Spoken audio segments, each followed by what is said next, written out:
ராவணன் எப்போ அவனுடைய முடி விழுந்து அவன் தோற்று போனான் அப்படின்னா, அவனுடைய ஜாதகத்தில் 12ல் குரு இருக்கும் பொழுது, வன்மையுற்றிய ராவணன் முடி 12னில் விழுந்ததும் அப்படின்ற ஒரு பாட்டு இருக்கு. ஜோதிட சாஸ்திரப்படி ஜாதகத்தில் 12ஆம் இடம் என்பது விரயம், மோட்சம் மற்றும் வெளிநாட்டு பயணத்தை குறிக்கும். அதாவது ஒரு மனிதர் நம்ம கண்ணு முன்னாடி இருக்கக்கூடாது. 12ல் குரு வந்தால் அவர் தொலைஞ்சு போயிடணுமா, அவர் காணாமல் போயிடணும்.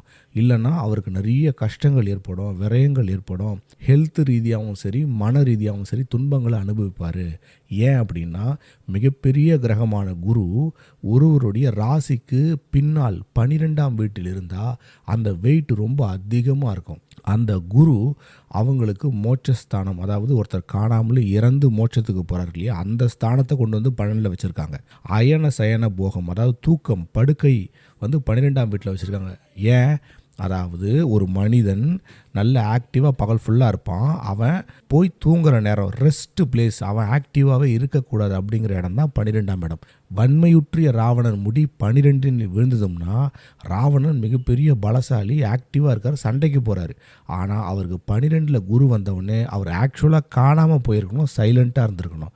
ஆனால் இப்போது 12ல் வந்த குரு ராவணனை ஸ்ட்ரைட்டாக வீழ்த்துறாரு. அதே போல தான் நடிகர் விஜய்க்கு இந்த பிரச்சனை வந்திருக்கு. நடிகர் விஜய் கடகராசி, அவருக்கு தற்பொழுது 12ஆம் வீட்டில் குரு இருக்கிறது. குரு எவ்வளவு நல்ல நிலையில் இருந்தாலும் கூட 12ஆம் வீட்டில் இருக்கக்கூடாது. மேஷம், சிம்மம் அல்லது தனுசு லக்னக்காரர்களுக்கு 12ல் குரு ஆட்சி அல்லது உச்சம் பெற்றால் அது விமல யோகம்னு ஒரு யோகத்தை கொடுத்து பொருளாதார ரீதியாக மேன்மையை தரும். ஆனால் அவர் ஆட்சி உச்சம்தான் பெறணும். இப்போ விஜய்க்கு கடகராசி 12ல் குரு.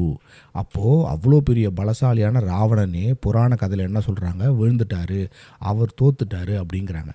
அந்த மாதிரி ஒருத்தருக்கு அவமானத்தை கொடுக்கக்கூடிய அவமான ஸ்தானத்தில் குரு வந்து அமர்ந்ததால் விஜய்க்கு அவமானங்கள் கண்டிப்பாக தேடி வரும். இதுக்கு முன்னாடி பார்த்திங்கன்னா ஏதோ கரூர் பிரச்சனையில் யாரோ ஏதோ நடந்ததுக்கு விஜய் மேலே வந்து சொன்னாங்க அப்படின்னு சொல்கிறாங்க. ஸோ அவர் வந்து நேரடியாக எதையும் தொடர்பு பெறலை அப்படிங்கிறத நம்ம டிவியில் பார்க்குறோம். ஆனால் அவர் பேர் ஏன் வருது, அவருக்கு எதுக்கு இவ்வளோ பெரிய அவமானம் வருது அப்படின்னா, மிதுன ராசியில் குரு அமர்ந்திருக்காரு. விஜய்க்கு கடகராசியிலிருந்து 12ஆம் வீடாக இருக்கிறதுனால தொடர்ந்து பாருங்கள், அவருக்கு இந்த விவாகரத்து வழக்கு வந்து இப்போ வெளிச்சத்துக்கு வந்ததுக்கும், அதே மாதிரி இதுக்கு முன்னாடி கரூர் நடந்த பிரச்சனை வெளிச்சத்துக்கு வந்ததுக்கும் காரணம் வந்து குரு வந்து 12ல் இருக்கிறது தான்.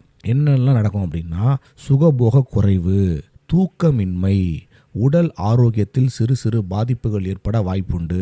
நீங்கள் விஜய் சாரை போய் கேட்டு பாருங்கள், அவருக்கு சரியான தூக்கமே இருக்காது. அவர் வந்து லக்ஸரியாக வாழ்ந்திருப்பார். இப்போ இந்த